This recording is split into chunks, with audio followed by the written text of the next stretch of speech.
Bom, boa tarde a todos, obrigado pela presença. Nós estamos aqui acompanhando do doutor Girão, que é o nosso controlador-geral, doutor Adalberto, nosso procurador do Estado, doutor Felipe, que é consultor legislativo aqui da Secretaria de Governo, Governadoria. Então, quero, inicialmente, diante de todos os fatos relatados ontem à noite, em reportagem, tudo que vem acontecendo durante a semana, passar para os senhores um pouco do que vem ocorrendo e ontem, depois daquela reportagem, o governador determinou com a agenda no interior que a gente sentasse com os senhores e senhoras para passar as informações e as medidas, principalmente, que o Estado vai tomar de hora em diante. Só que antes de passar essas medidas é importante relatar um pouco, né, do que vem ocorrendo em relação aos denunciantes de ontem. Eu acho que é importante que a gente consiga transmitir todos os fatos envolvendo aqueles empresários. Eu podia passar, por favor? Acho que antes de mais nada é importante relatar que de setembro a outubro do ano passado, a empresa Braspel, ela vinha com determinado comportamento fiscal ao longo do ano de 2016, e nesse período a Secretaria de Fazenda detectou um comportamento atípico na movimentação da Braspel, e foi investigar o que vinha ocorrendo com aquela mudança do comportamento fiscal da Braspel em relação ao volume de produto comercializado à época, né? E nesse período entendeu por bem, a partir dessa mudança, suspender o regime da Braspel em função dessa mudança do volume de comportamento. E expediu ofícios a partir das verificações de notas fiscais para a Secretaria de Fazenda de 6 estados, se eu não me engano. Rio Grande do Norte, São Paulo, Mato Grosso, Goiás, Mato Grosso, Goiás, Rio Grande do Norte, São Paulo e outros 2 estados mais. A Secretaria de Fazenda emitiu ofício para esses estados para poder obter algumas respostas em função do que vinha sendo detectado em relação ao movimento da Braspel. E nesse sentido já obtivemos resposta tanto do Rio Grande do Norte quanto de São Paulo. No caso, e aí assim, vocês vão receber todo esse material por escrito para poder fazer uma avaliação. No caso específico de São Paulo, a Secretaria de Fazenda já nos retornou ao Estado com essas 2 observações que eu considero importantes, né?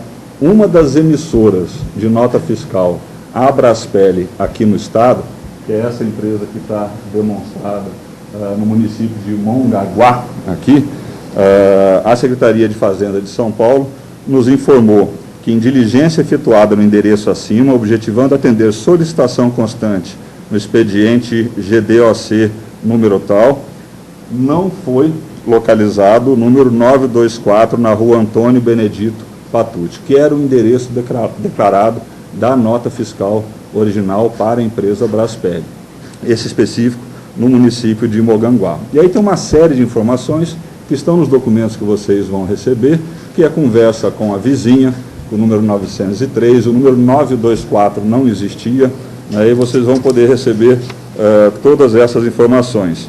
Ao lado é uma fazenda de banana, onde estava esse endereço, não tinha nenhuma empresa nesse sentido, conversou-se com 2 vizinhas e nunca ouviram falar dessa empresa ou de qualquer ação comercial naquele local. E o endereço não existia. Então, esse específico a esse retorno da Secretaria de Fazenda de São Paulo. Outro endereço que a Secretaria de Fazenda localizou, outra situação de nota fiscal, vinha a partir de uma empresa no município de Guarulhos, né? Isso emitido pela Secretaria de Fazenda do Estado de São Paulo. Aí cabe destacar no documento que, diligenciado o endereço à rua Corifeu de Azevedo Marques, 755, Jardim Paraventir, CEP número tal, Guarulhos, constatamos, trata-se de um imóvel residencial, onde não opera a empresa. Então, é uma outra situação também de falsidade em relação às informações prestadas ou constante das notas fiscais direcionadas para essa empresa Braspel. E, por fim, aqui é o endereço do imóvel que estava declarado como empresa, um imóvel residencial e não da empresa. E vamos registrar que seriam empresas fornecedoras de couro. É importante registrar a natureza e o tipo de atividade que seria operada por essa empresa. Pode passar, por favor, Beto? Também recebemos, além do Estado de São Paulo, informações referentes da Secretaria de Fazenda do Governo do Rio Grande do Norte. E aqui a gente destaca algumas informações. Esse é o ofício que a Secretaria de Fazenda do Rio Grande do Norte enviou aqui para o Mato Grosso do Sul. É importante destacar alguns pontos. Nos trabalhos do Núcleo de Monitoramento das Empresas recém-criadas, a auditora fiscal Paula Francinetti da Silveira Morim identificou indícios de aberturas de empresas criadas apenas com o intuito de fraudar o erário. Segundo, a auditora fiscal identificou diversas irregularidades na empresa Smart Norte Atacado Eireli, inscrição estadual número tal, CNPJ número tal, conforme comunicado 4 de 2017, COFIS. Dentre as irregularidades encontradas, foram destacadas vou ler na integralidade o documento. Em diligência ao endereço declarado, constatou-se que a numeração não existe. Parte de serviço número 46338/2017. E a inscrição estadual foi declarada inapta. Ato declaratório de inaptidão número tal, publicado no Diário Oficial do Rio Grande do Norte em 30 de 3 de 2017. B, que está aqui na tela para os senhores e senhoras. A referida empresa, inscrita no CCE Rio Grande do Norte em 16 de 3 de 2017, com capital social de R$200 mil, emitiu, até o dia 28 de 3 de 2017, diversas notas fiscais eletrônicas de saída, que totalizaram R$5.052.746, e não houve registro de entradas. Esse fato configura indícios de omissão de entrada, infração grave à legislação do ICMS. Então, essas são as informações referentes à Secretaria de Fazenda do Rio Grande do Norte. Pode ir próximo, por favor. E aqui uma relação também, que chama bastante atenção, que eles nos mandaram, no anexo 1, relação de notas fiscais, com data de emissão entre 14 de 3 e 22 de 3, ou seja, em 9 dias praticamente, que totalizam R$ 4.634.359, direcionado para a Braspel no Mato Grosso. 4.634.634, direcionado para a Braspel no Mato Grosso do Sul, do total de 5.052 que foram emitidas por aquela empresa no período do levantamento. Uma empresa também que no endereço não tem nenhuma empresa fornecedora de nada. Então, vejam, dos 6 ofícios que nós expedimos para os estados, 2 já foram retornados com informações de fraude em relação ao fornecimento dessa empresa Braspel, que é a empresa de um dos denunciantes na entrevista de ontem, que foi passada por aí. Então, diante desses fatos, eu acho importante registrar que o governo do estado de Mato Grosso do Sul, e a partir da determinação do governador Reinaldo Azambuja, ontem à noite ainda, está muito tranquilo na busca dos esclarecimentos de todos esses fatos. E o que ele já determinou para que a equipe trabalhasse no sentido de esclarecer e averiguar todas essas situações. Primeiro, e aí o doutor Adalberto pode falar um pouquinho sobre a ação que o Estado já havia entrado todo esse processo de discussão fiscal com esses empresários, porque a partir do momento que a Secretaria de Fazenda questionou e suspendeu o regime, começou-se uma briga judicial em torno do acesso ao regime fiscal que essa empresa queria manter aqui no Estado. Regime dado e alterado em 14, dado em 10, alterado em 14. Só nesse trimestre de 17, essa empresa movimentou 215 milhões de reais, não recolheu um centavo aos cofres estaduais, usufruindo de maneira judicial em relação ao benefício desses termos, e a nossa Procuradoria entrou na Justiça buscando fazer valer o entendimento do Estado de Mato Grosso do Sul em relação ao recolhimento desses tributos. Então, essa é uma primeira ação que depois eu gostaria que o doutor Adalberto contextualizasse e colocasse em que pé está essa ação. Nesse sentido, nós também vamos enviar agora ao Supremo Tribunal Federal, né, para a busca de suspender a liminar vigente hoje, que garante essa empresa a operar sem o recolhimento do tributo, ainda. Essa é uma discussão judicializada até o momento. Um segundo ponto importante é que, a partir de todos esses indícios de fraude, todas essas ações, o Estado está mandando a cópia do processo para a polícia, para que seja aberto um inquérito policial para apurar toda a integralidade dos fatos. Nós queremos averiguar todas essas questões, toda a falsidade que haja, não haja, os envolvidos nesse processo. É uma segunda ação que o Estado hoje ainda encaminha para a Polícia Civil do Estado de Mato Grosso do Sul. Uma terceira ação importante também nesse processo é encaminhar ao Ministério Público Estadual todos esses processos, tudo que nós temos no que diz respeito a essas empresas, para que o Ministério Público tome conhecimento também dos fatos e possa, conforme a sua determinação, agir. E, por fim, um quarto ponto, nós estamos solicitando, o governador determinou à Auditoria Geral do Estado que faça um levantamento e uma auditagem em todos esses termos de acordo. Já estava determinado aqueles termos de acordo referentes à delação à época da JBS, do Joesley e do Wesley, e agora nós vamos auditar também esses termos de acordos que estão envolvidos com essa empresa, para que seja também esclarecido todos os objetos e as ações no que diz respeito ao termo de acordo. O doutor Adalberto poderia falar um pouquinho da ação que o Estado tem junto a essa empresa. Boa tarde a todos. Bom, em verdade, a Procuradoria, no ato de assessoria, né, instou a Secretaria de Fazenda a praticar o ato, que é a suspensão desses benefícios que essa empresa até então oferia. Né. Este ato foi praticado, né, conforme a lei do benefício fiscal do Estado de Mato Grosso do Sul. Ele não precisa do contraditório e da ampla defesa, porque a empresa, quando ela adere ao termo de acordo, ela assina expressamente os compromissos que ela está obrigada a cumprir. Pontuar 3 compromissos que ela está obrigada a cumprir: a pagar a tributação, como é óbvio, o Fundersul, já que ela abate o gado, né? Recolher o ICMS correspondente, né? E a contrapartida da empresa, que tem bastante o cunho social, é a geração de empregos. Isso foi constatado, que não cumpria essas obrigações, e a Secretaria de Fazenda fez a suspensão do oferimento desses benefícios. Ato contínuo ainda no mês de maio. Agora, essa empresa entendeu por bem buscar o judiciário, onde ela logrou obter uma liminar para isso. A Procuradoria fez o recurso correspondente a essa liminar e está na iminência de, ainda hoje, entrar com ação no Supremo para buscar suspender essa liminar que esta empresa tem em relação ao Estado de Mato Grosso do Sul. Basicamente, em questão judicial, por enquanto, é isso que é. Só para concluir e deixar aberto aí as perguntas, eu acho importante registrar que a política de incentivo do Mato Grosso do Sul continua absolutamente a mesma, até porque é uma das políticas mais modernas do país.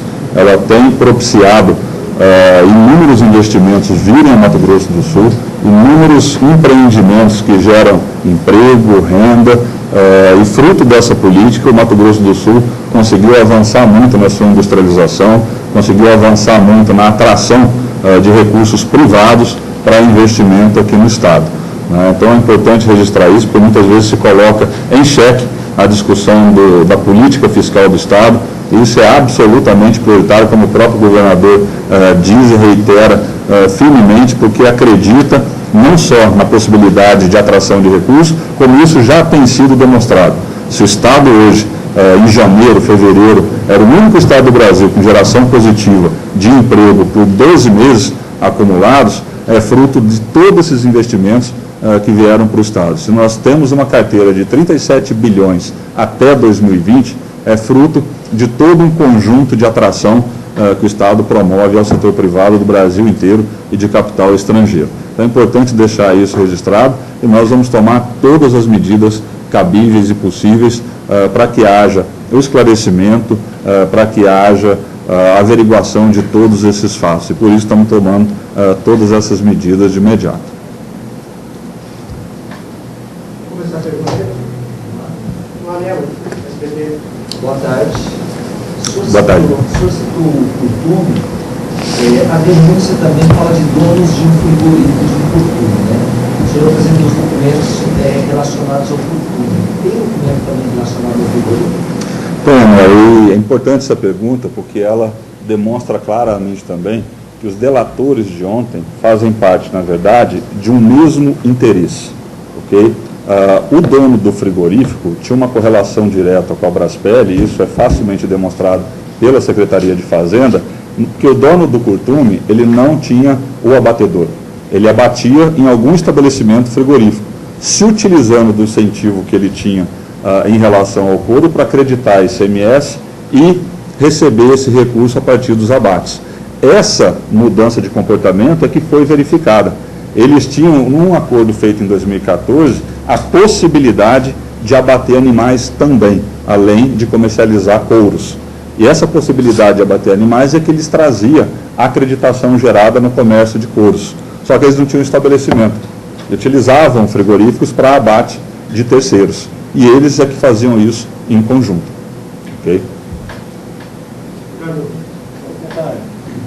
duas coisas. Uma em relação a essa explanação que o senhor fez, o senhor, de uma maneira clara, que eu entendi, eu só gostaria que o senhor confirmasse isso mesmo. O senhor está dizendo, então, que essas denúncias são mera retaliação ao processo do governo contra esses empresários. E o segundo ponto é a denúncia, inclusive, que foi exibida ontem, fantástico. O empresário diz: procurei pessoalmente o governador, que somos vizinhos, o governador me pediu para procurar o chefe da Casa Civil, que por sua vez me pediu para procurar o Polaco. E aí a gente tem a gravação daquele pagamento em dinheiro, aquele vídeo do pagamento em dinheiro. Além disso, existe uma outra gravação telefônica do Sérgio de Paula, em que ele diz que o Zelito, que é coordenador da Casa Civil, estava cuidando do processo. Independentemente de serem empresários criminosos, Marcelo Odebrecht está preso, executivos da OAS, enfim, são todas empresas que também foram flagradas em crime, porém, isso não isenta o agente público de se relacionar com esses empresários criminosos e ser uma situação suspeita. Eu queria que você comentasse isso também, em função das gravações, de tudo que foi exibido, e essa primeira pergunta é mera retaliação, na opinião do governo? Olha, eu não posso falar se é uma retaliação ou não.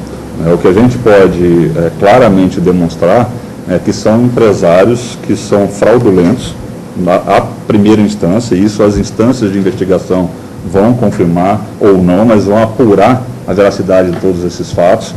Está, até hoje, para nós, está claramente demonstrado algumas fraudes que eles cometeram e que vinham buscando, junto ao poder público, uma validação de um benefício fiscal que o poder público não entendia como pertinente por eles não terem cumprido o que estava no termo. Okay?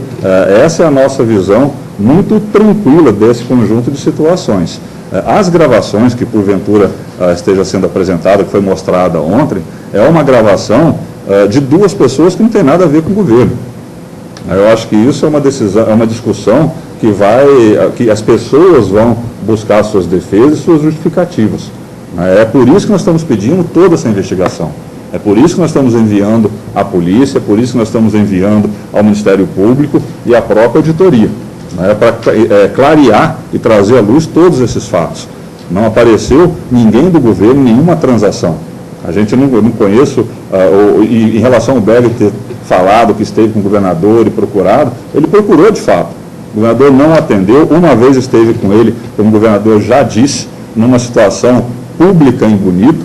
A esposa dele é vereadora, foi eleita vereadora, era candidata à época, eles estiveram juntos numa situação pública. Tá? Agora, isso não quer dizer que eles mantinham ou tiveram contato de qualquer natureza ou tratativa relacionada ao fato. Essa é uma discussão técnica tratada no ambiente da Secretaria de Fazenda, e assim o foi.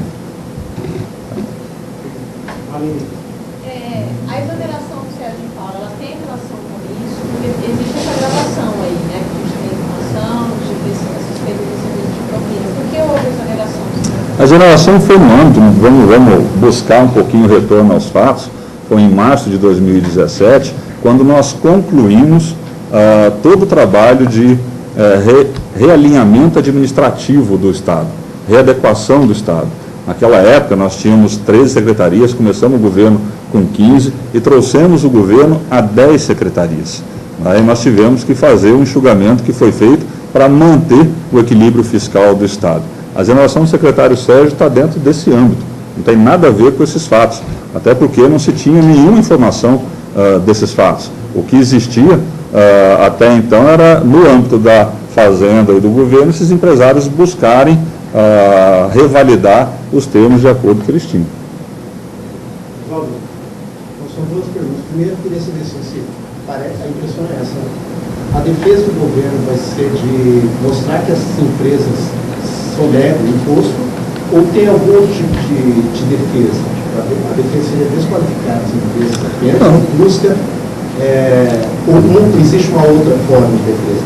E com relação à auditoria, ela vai ser, a auditoria geral, ela vai focar algumas empresas, alguns segmentos, vai ser auditoria de todos os termos? Leonardo, primeiro que não é uma defesa do governo, né? Nós estamos colocando claramente os fatos e os pontos, dado que pessoas estão acusando. Nós não temos que nos defender de uma situação dessa.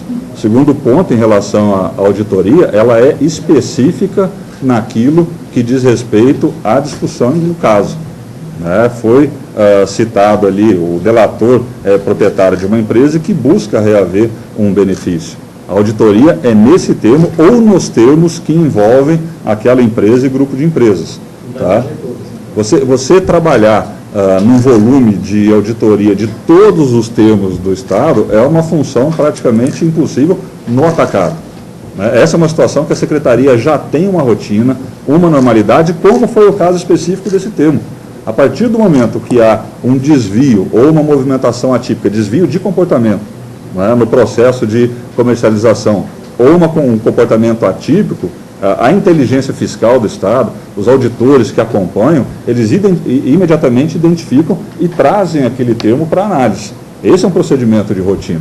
A verificação dos termos, elas são comprovadas pelos documentos, pelos anexos, pelas notas fiscais que são enviadas quando se trata de um termo de investimento. E é isso que é acompanhado pela Fazenda. Não tem como nós determinarmos uma auditoria em todos os termos de acordo, porque seria impossível de se chegar a um resultado plausível. Virão, por favor. Bom, na realidade foram 5 termos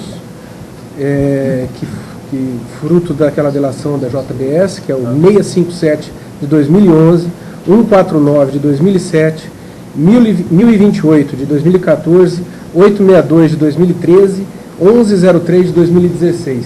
Isso aqui o governador já havia determinado a Controladoria Geral do Estado para fazer a auditoria nesses termos, para ver o cumprimento, ver o procedimento administrativo, se a empresa cumpriu exatamente, se os agentes públicos cumpriram corretamente as atribuições a eles designadas. Isso ele já havia determinado na semana passada. A estes se juntará o termo de acordo que contemplou a Braspeli. Não sei o número ainda, porque 490 de 2010.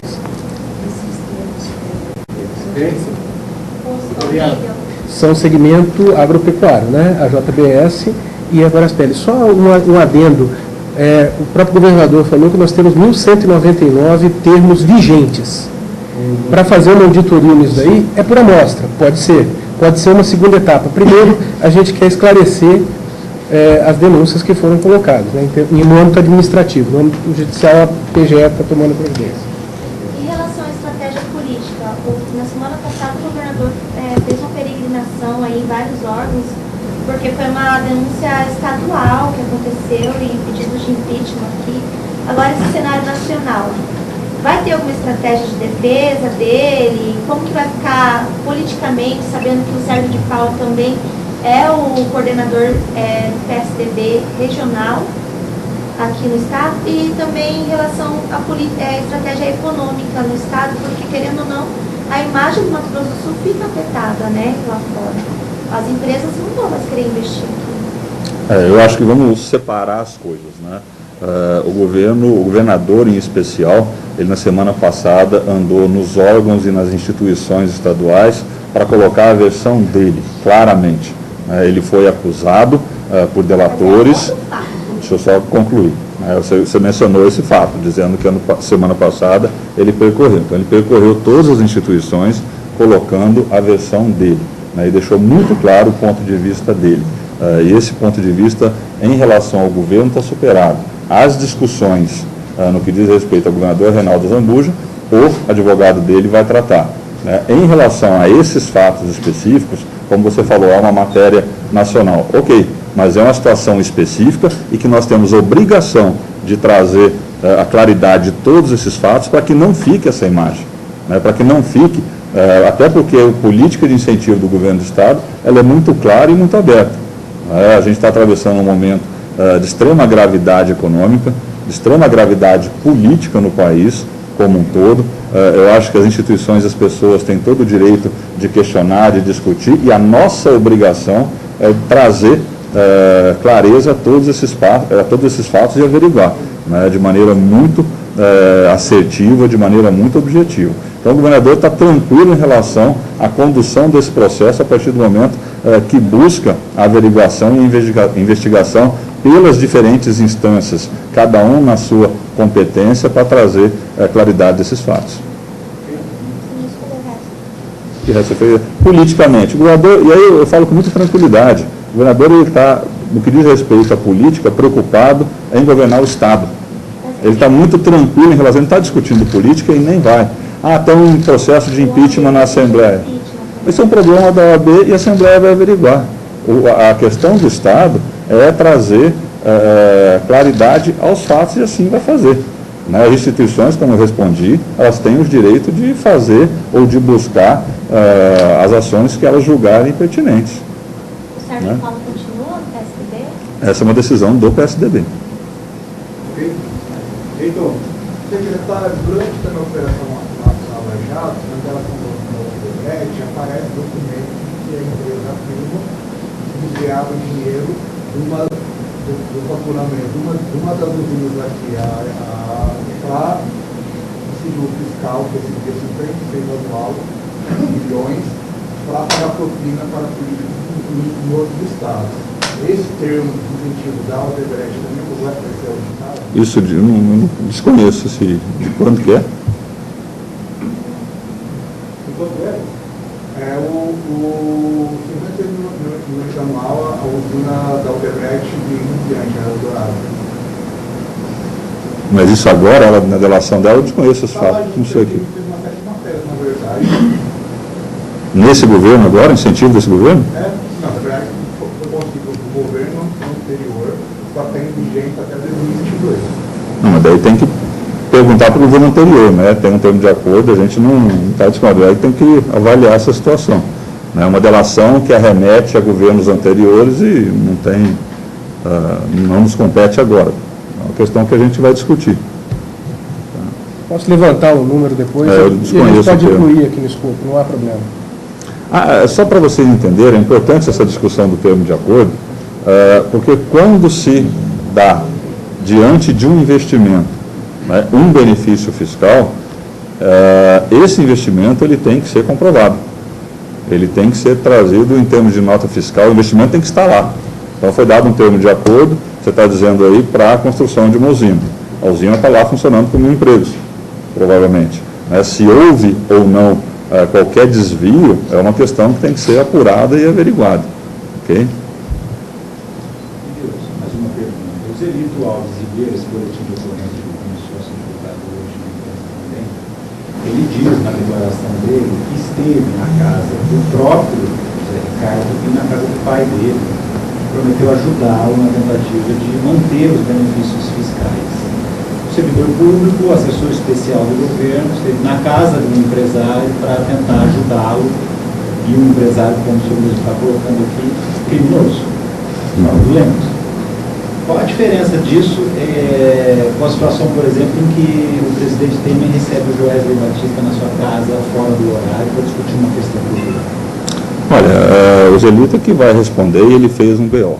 Né? Na verdade, esses coordenadores de região, eles trabalham no âmbito daquela região com demandas, seja do empresariado, sejam públicas, sejam da sociedade, trazendo para o governo para que a gente possa responder em relação a ações.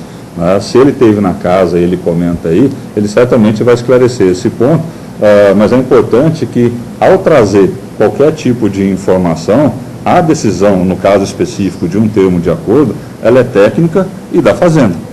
Ela foi discutida no âmbito da Fazenda, tanto é que não houve nenhum retorno em relação ao pleito ou objetivo desses empresários. Mas o governo fez uma postura adequada ou inadequada? Tinha até a casa? Eu não posso julgar porque eu não sei dos fatos.